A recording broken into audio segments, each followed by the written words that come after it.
His home, along with many others behind me in this cul-de-sac, took on at least 5 feet of water. You can start to really feel the impact that Gordon is going to have on the coast. You can see the water is getting real choppy. The students have thought of everything to make this place feel like an authentic coffee shop. There's soothing music, warm lights, hip art. The only thing this place does not have is a Snapchat filter. You can expect the traffic to slow down once that presidential motorcade starts, when President Trump is actually on the road making his way into the Coliseum for tonight's campaign rally. I found a big, thick blanket of snow here in Hattiesburg, and I'm going to make a snow angel. Businesses like the food truck that Jessica Calvert runs at Stennis Space Center are also being affected. Calvert says that 60% of the government work at Stennis has been stopped, so only 40% of employees are working. So when she opens the food truck every week, the customers who pay are only covering the cost of supply and labor. She's really not making a profit out there anymore. Hey, Rhonda, yeah, well, police are still here. They're still investigating this robbery at Bancorp South. I actually have Chief Papania here with me. He can tell us a lot more about what's unfolding here. Firefighters are confident they will finally put out a wildfire that's been burning for 3 days. This is going to be a very slow process. After weighing all of the options, they decided that back burning would be the best way.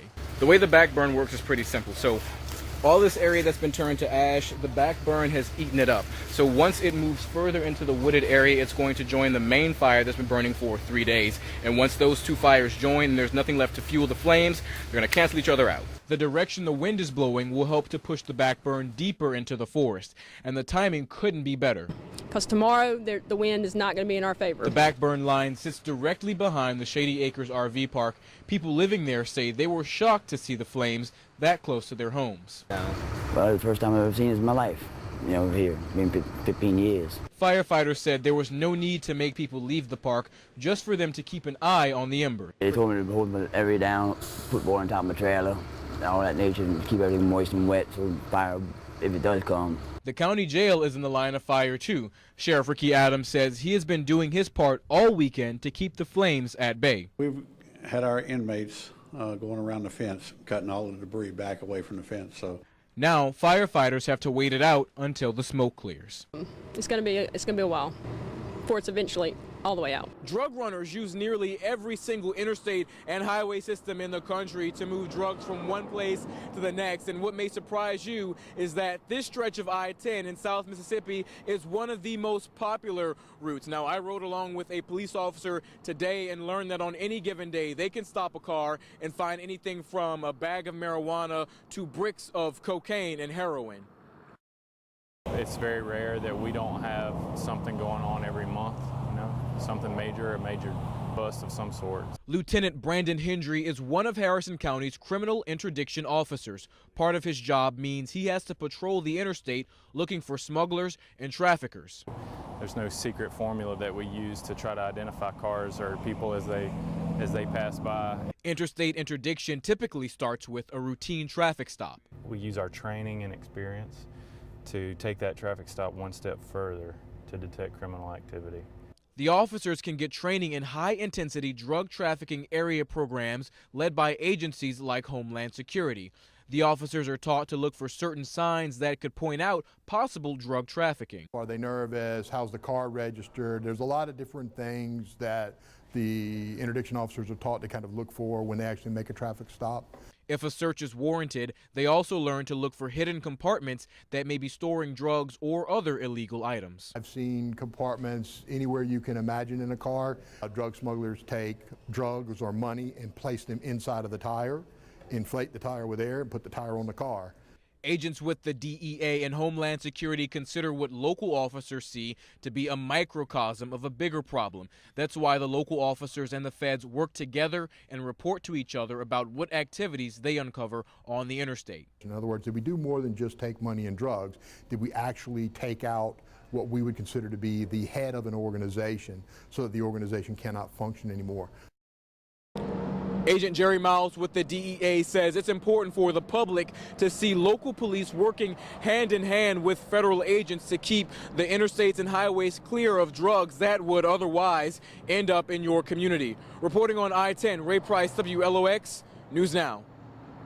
But we're here on Highway 90 right in front of the Waffle House next to the Surf Style. So you see all these cars and all these people here. It's becoming a massive event right now. So like you said, police don't know when they're going to shut down traffic, but if it continues the way it's starting to look like now, we're getting more and more cars on the road, they might be enacting that traffic plan. So you got a lot of school buses with people inside of them, vans, trucks, and motorcycles are trying to cross over into our lane right now. But just the streets are jam-packed with people making their way to their destinations. The vendors here, the different concessions they have out here, the local businesses and shops, or just on the beach to have fun. So it's getting pretty jam-packed and pretty tight out here, and traffic isn't at a standstill or slowing down, but you can start to see where more and more people are coming out, making their way out here for the spring break fun. Now, like, these people are going to be out here all night. They were telling me when I was walking up and down the beach just talking to them earlier today, and they said they're going to be having a lot of fun, but you're starting to really see what's it looking like out here with all these cars and all these people starting to crowd the roads, but it's all in the name of good fun. Live in the car, Ray Price, WLOX News Now. Come on, just slow down. This grandpa has had enough of drivers speeding past his grandson's school. School zone, slow it down a little bit, school zone. I was doing 15 miles. Okay. Jeffrey Hayden made his own stop sign, borrowed a reflective safety vest, and stands outside Tacony Elementary School twice a day to direct traffic. He says he's seen too many close calls to ignore it anymore. Me and my grandson almost got hit right here Friday afternoon. You won't find any school zone signs on the road, only this crosswalk sign on the corner and this sign from the city telling drivers to slow down for children between 5 and 6 p.m. These kids are gone by 3 o'clock. He was so frustrated with the speeders What happens when you lose a kid or a grandson? that he went to City Hall with his sign and spoke to the mayor and Alderman Ricky Alderman to get them to fix the problem. I couldn't sleep at night if something happened to him. And the mayor says he understands the issue and is already working to solve the problem. The city ordered a traffic study for that area of Magnolia Avenue and Government Street. I drive by that quite often, and it is something that concerns me, which is why we went ahead and put the traffic study together. The mayor said the results from the traffic study will be discussed at the city meeting tomorrow. But until he sees the right changes made, Hayden says people know where to find him before and after that school bell rings. I'm going to be here as long as my health holds up. Coming up, preparing for the unexpected, we take you inside a mock drill at Keesler involving a collision during an air show. But first, stunning new drone video shows the destruction at Notre Dame Cathedral as the French president vows to rebuild within 5 years. Nearly $1 billion has already been pledged to rebuild Notre Dame after this week's devastating fire. Ian Lee is in Paris with the French president's plan to resurrect the sacred structure. This morning, Keesler Air Force Base and Biloxi law enforcement practiced their plan for the upcoming air show. This plan focused on if a collision happened. Bill Snyder reports. Let's now check in with meteorologist Kerry Duncan for a look at today's weather. And looking ahead to football season tonight, we'll get our first look at the Saints' upcoming schedule. The NFL is set to release schedules for all teams at 7. We will have a complete breakdown on the 2019 season on WLOX News Now at 10. Taylor joins us with a live look on what the weather's going to be like. Is there any sunlight in our forecast today? New this morning, several newspapers across the U.S. may have been victims of foreign cyber attacks. Starting last week, the Los Angeles Times and the San Diego Union suffered printing, distribution, and delays. The LA Times reports the attack originated from outside the United States, and Tribune Publishing said malware was detected on its servers Friday. It went on to say no customer credit or personal information was compromised. Other impacted newspapers included the New York Times, the Wall Street Journal, and the Baltimore Sun. Santa trading in his sleigh for a race car. Check him out. He rode to the Children's Museum with IndyCar pro Ed Carpenter Friday in Indianapolis. Well, Allison, Norfolk Southern hosted tonight's training in order to help them prepare to respond to any potentially hazardous or dangerous accidents on the track. Norfolk Southern has more than 19,000 miles of railway track in 22 states. So the corporation has regular training sessions to educate first responders on how they should handle any situation that happens on any stretch of the tracks. For 4 hours, first responders were being trained on how to contact the right people when a crash or a spill on the tracks happens, what specific signs they should be reading, learning to pinpoint where a problem is, and what technology is available to them that will help them solve whatever railway dilemmas come about. So some of the firefighters at the class tonight say that learning about responding to railroad incidents is important for them because, for example, say there's a fire on a train, they would not put it out the same way as a house fire, and even locating it might be a challenge.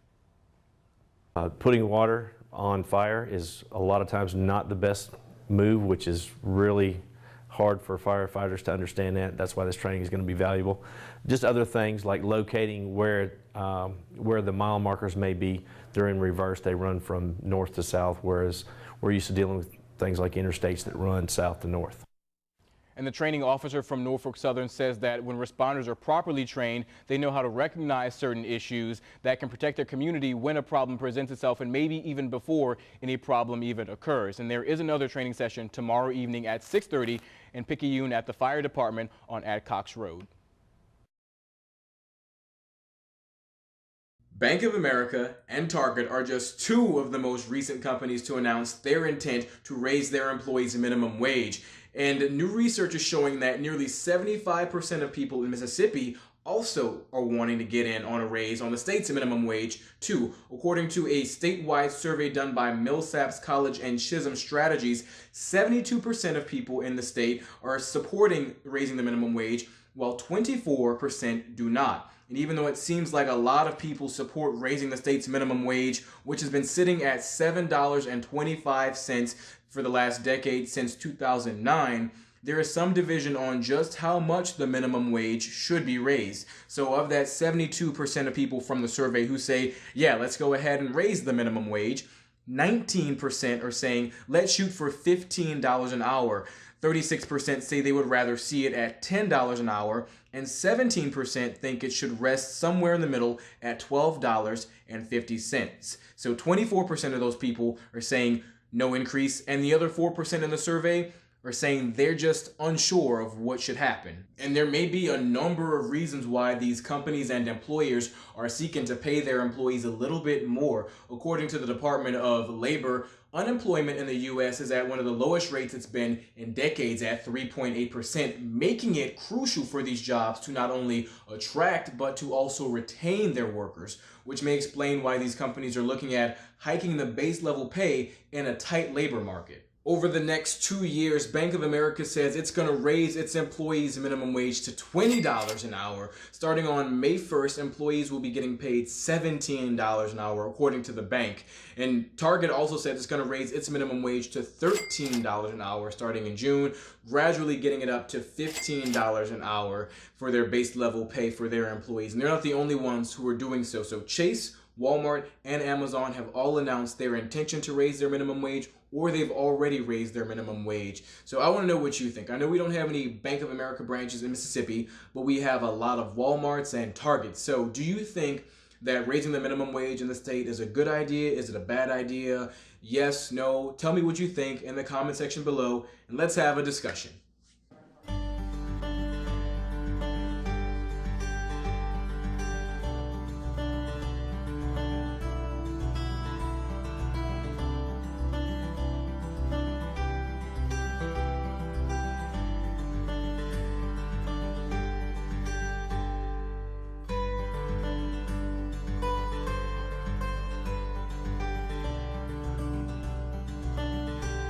It was because I worked hard that I received every one of those promotions, and I am very proud of the fact that I was someone that was, not the normal person that would be considered in the fire department. And Chief Boney said today something about firemen, and that was always my mantra, was I'm not a fireman, I'm a firefighter.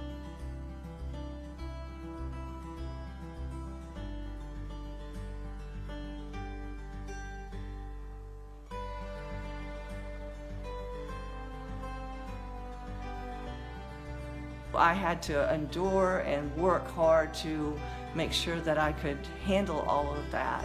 And then the testing on top of it to make captain, and then I also, in between all of that, actually received a second degree in occupational safety from Eastern Kentucky University, so I also worked on my days off to do that.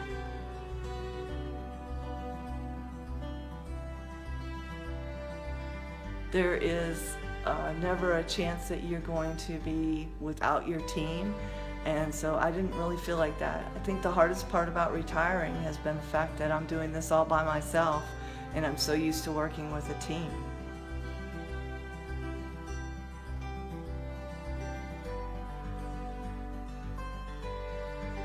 I hope for a lot of things, but one of them is to slow down a little bit. But at the same time, we are working hard at the state level. We're actually going to be introducing some presumptive legislation for firefighters and for police officers.